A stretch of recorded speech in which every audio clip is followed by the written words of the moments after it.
Nå, lad os få knust nogle forventninger. Ja, så tænder I lige alle sammen det lange lys og retter jeres spritpåvirkede fokus i køreretningen. Mit navn er Arne Peter Køllen Petersen, og inden en eller anden observant elevrosformand, som for første gang i sit liv er blevet inviteret til at deltage i noget socialt, stiller sig uforstående over for, hvorfor det ikke er et eller andet narkopåvirket individ på 24 år med bimlende ADHD, som netop nu er i gang med at give disse informationer, så lad mig spare dig et spørgsmål. Der blev spillet guide-roulette på kontoret, og derfor er I nu låst inden sammen med undertegnet, og kokain Kasper er på tur med fanklubben for Bamsesvenner i Hamburg.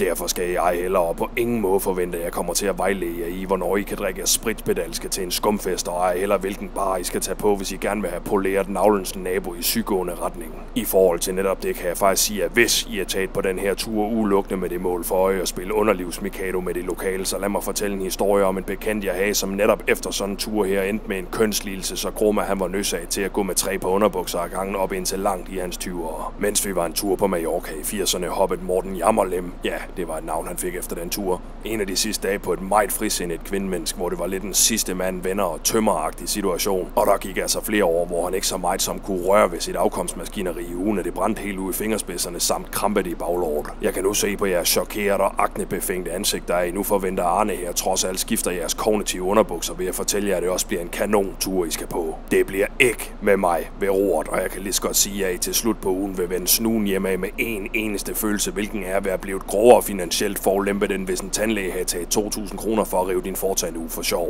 Ja, det er for fanden ikke mig, der laver reglerne. Jeg prøver blot at fortælle jer, hvad virkeligheden er for en feriedestination. Det er et mobilt sted uden hverken wifi, nyvask, laner eller rindende vand. Så held og lykke med det. Det var alt herfra, og det var Arne Peter Køllen Petersen her. Ja, de skal fandme ikke sige, at det ikke var oplysende.